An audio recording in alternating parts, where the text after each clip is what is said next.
Assalamu alaikum, friends of Book Bites, and welcome to episode 3 of season 12. We've got a very delightful and engaging guest this evening. It's going to be quite interesting to get into a book that I really had fun reading. It's called Brave Like Me by Zulaikha Patel. As delightful as the story was, I was really, really captivated by the illustrations in the story. But don't be fooled. This is a children's book, yes, but it's incredibly special in that I think this book would appeal to every one of us who enjoys a story of resilience, enjoys a story about giving voice to the voiceless, and a story of standing up for ourselves. I think that in many ways, a story of this nature reminds us as adults how significant and how important it is to speak your story, to speak your truth, and to stand up for yourself. And what better way than to learn from the little masters, from children themselves? And so this story really captures the essence of that. Zulaikha Patel is a distinguished human rights activist and advocate, international speaker, and best-selling author in the areas of anti-racism, decolonization, youth empowerment, climate change, economics, and GBV. She's a leading voice in the fight for social justice on the global stage and has received numerous awards for her work. It gives me great pleasure to welcome her onto Book Bites this evening. Assalamu alaikum, Zulaikha, and welcome to Book Bites. Assalamu alaikum to you too. Thank you for having me. Absolute pleasure. And you must have had loads of fun, as much as this is an aspect of your activism. It really shows that this book was brought together in such a delightful way. Tell us where this began for you, and what does it mean to you to be brave? It was an absolute delight to write and pen down my second book, Brave Like Me. And the writing process began about a year and a half ago because I released my debut book in 2021, which is my Coily Crowny Hair. And then when that went on to become a bestseller, I figured that I needed to come back with the second book because there was also a lot of demand from my loyal book buyers and supporters that purchased my books. There was a high demand, and I figured I need to get on quickly into writing my second book. And when I thought of writing my second book, I figured because I've written a book first about empowering identity and about being proud of your identity, let me now pivot into writing a children's book that teaches children how to be brave, so that the combination of the two is to be proud of your identity and to also be brave and use your voice. And I figured I might make this a personal story as well because a lot of people tend to only know me based on my profile in the public domain as Zuleika, the activist, the author, the speaker, the social entrepreneur, but no one actually knows who Zuleika actually is beyond that and outside of that, and no one knows who Zuleika was before the rest of the world got to know who I was. And those things about myself are very integral to the greater aspect of who I am in my activism, because I would have never become an activist had I not had the experiences in my childhood that prepared me for my activism. And so I chose to write a biographical story based on true real life events. And I also chose to include my dad, who is one of the greatest role models I've ever had. So it was an absolute delight to write this book. And being brave for me, like I've penned in my book, bravery is a act that has no age, no size, and anyone can be brave. And being brave doesn't mean that you don't get scared. Bravery is the act of being fearless and having an idea and believing in it so much that you choose to share it with the world, regardless of being scared, regardless of being anxious. The fact that you still do it means that you're brave. I find it so important and so significant that you can say, being brave doesn't necessarily mean the absence of fear, and you sort of push through that experience, and that fear is really what bravery is all about. It's a special message for young readers for young audiences and for the older audiences as well. And I found, when I paged through the book, I found there were many delightful images, but there was an image right in the start that I found absolutely heartbreaking.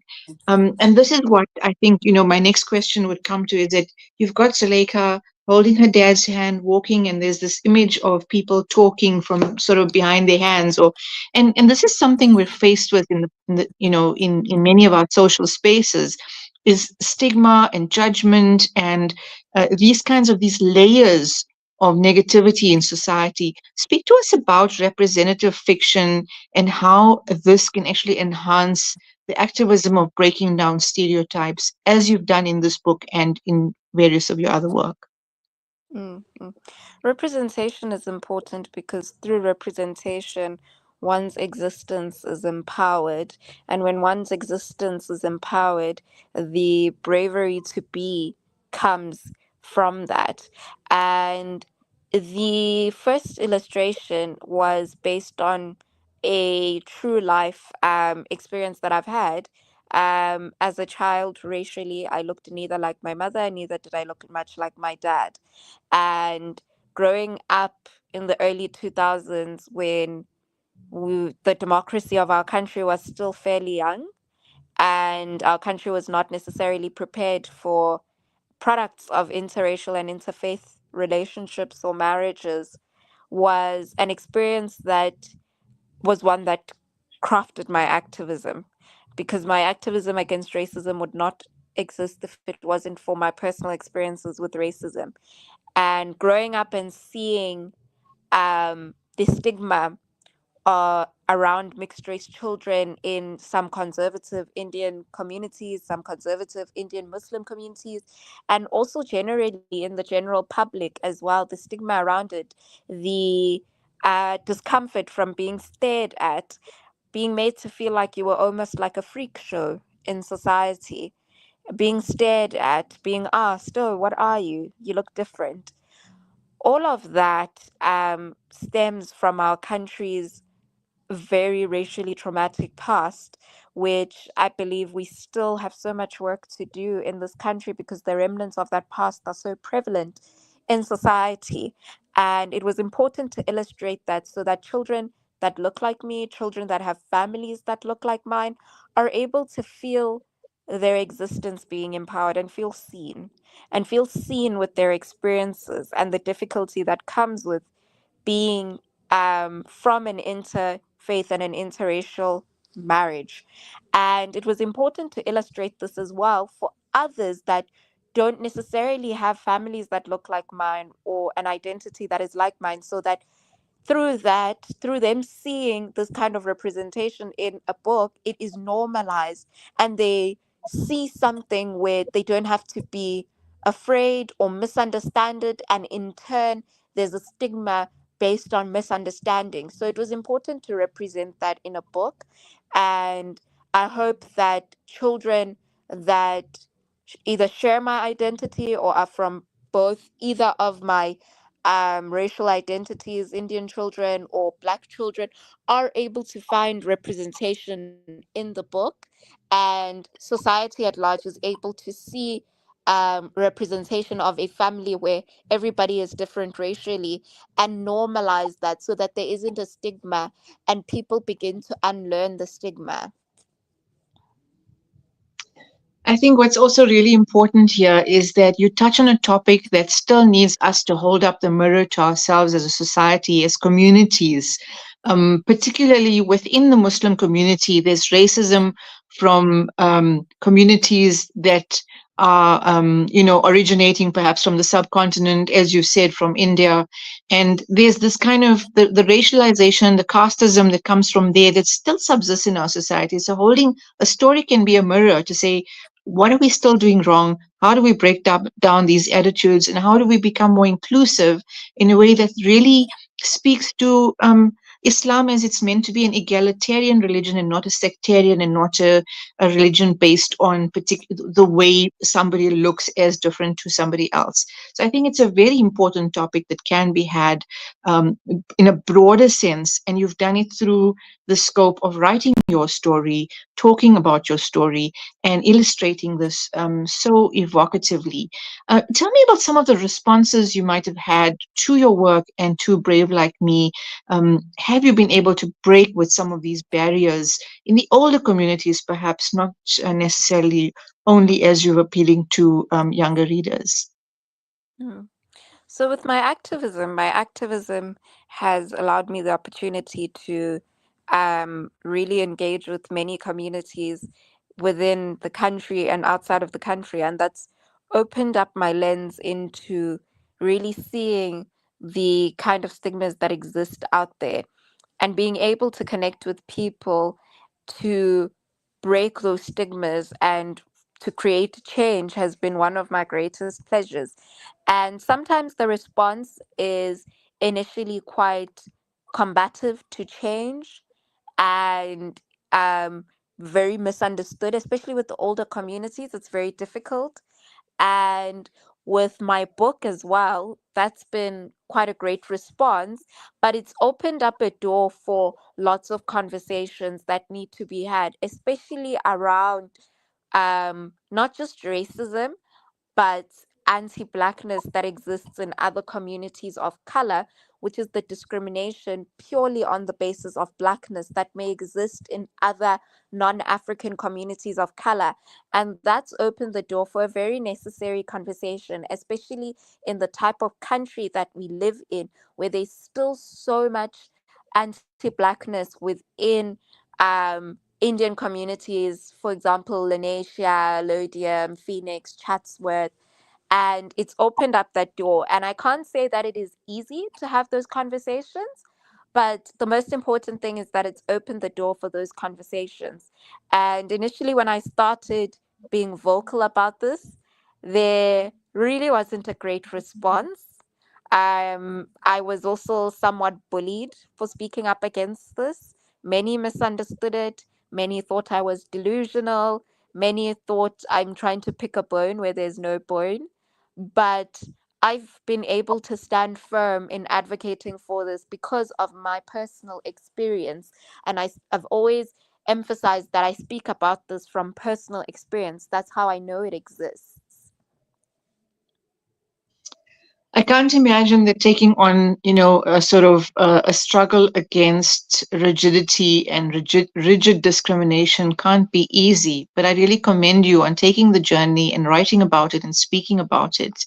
I also want to talk to you about something that I really enjoyed, as part of the story, were your role models. You speak about Zuleika's dad, so to speak, Zuleika's papa, but you also speak about the grandmothers, and you've got such great sort of regard and this amazing sort of role modeling in the form of a very enterprising grandmother and a grandmother who pursues education. So there's, the road has been laid, so to speak. Speak to us about role models and your grandmothers in particular. Mm. So for me, I grew up with role models of bravery in close proximity to me. I had my dad who had to be brave to leave his home country at a young age and build a life in another country and build a life in a country where there was segregation, and then build a life in a country post apartheid as well. He had to be brave. And I have my paternal grandmother who lived in a community in India which was very conservative, where people used faith, which is totally wrong, used faith and the word of the creator to enforce oppression on other people. And living in a community like that denied her rights to education, rights to speak up, rights to use her own voice and be vocal. And she modeled the importance of always speaking up, even in an environment where people attempt to use the word of the creator to silence you, but speaking up because you have to speak up in such instances, and the word of the creator should never be used to oppress people, because that is not the word of the creator. Neither is that faith. That is oppression. And speaking up in such an environment took a lot of bravery, especially because to date, in present date, we still live in a world where so many girls in countries that are under Islamic law, we live in a world where so many girls are being denied basic human rights, even merely the ability to speak, for example, in Afghanistan. So that was a very important model of bravery, to speak up even when the circumstances around you are against you.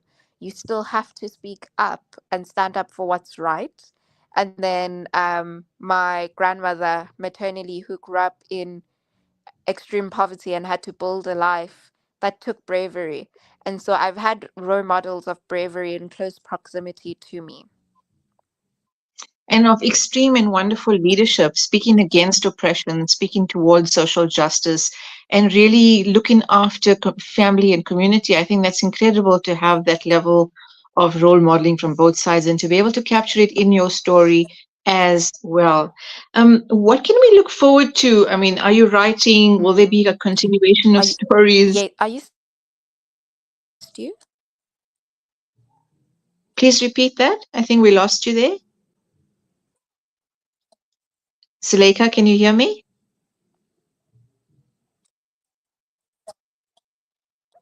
I lost you actually. Do you mind repeating the question? Sure, I can do that. I can hear you now. So I'm reading through, Are I'm you able paging to hear me? through. I can hear you now, Zuleika. Can you hear me? Yes, yes. Okay, perfect. I'm going to repeat it quickly. I've been going through Brave Like Me, and I'm thinking, what can we expect to hear from you? Can read from you in the future? Are you writing at the moment? And what can we look forward to? There's definitely a lot to look forward to. Activism is my main core of all the work that I do, and that is something that I don't intend on losing the spark around that at any point.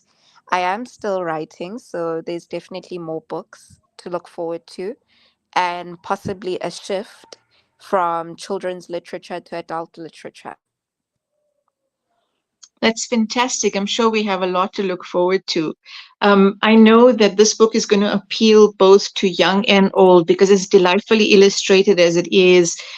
This book will form, as you said, a bridge and a platform for conversations in families about how we can break stereotypes, but also how we can stand up for ourselves and speak up for ourselves. I thought that was just beautifully illustrated and written. So, congratulations on a very successful publication and a whole string of launches. Where can we see you in the next few weeks launching, and where can the book be found? I am having a second book launch on the 3rd of May at Book Circle Capital in Melville, and I'm looking forward to seeing everyone there. It is open to the public, and all you need to do is go onto the Book Circle Capital social media pages and RSVP using the Book Circle Capital email address to RSVP for yourself and your guests to attend the book launch on the 3rd of May in Melville at Book Circle Capital.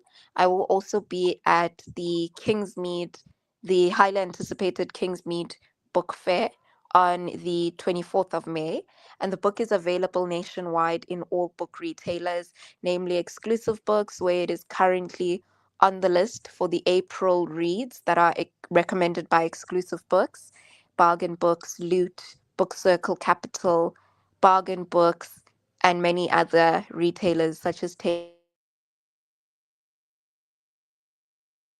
Bookshop, Bookmart,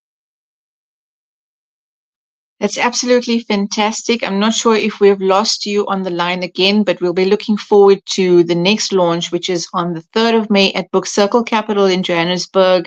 For anyone who's interested, I'm sure it's going to be an interactive and exciting launch to hear from author Zulaikha Patel about Brave Like Me. And obviously, the book is available at online and bookstores around the country. Definitely a book to look forward to, a great book as a gift. And if you're homeschooling or you're looking for books to have nice, really important discussions in the classroom, this is definitely one that will really make a huge deal of difference to shifting consciousness and to really, really engaging young readers and old. I'm not sure if we have Zulaikha back on the line. Zulaikha, can you hear me now?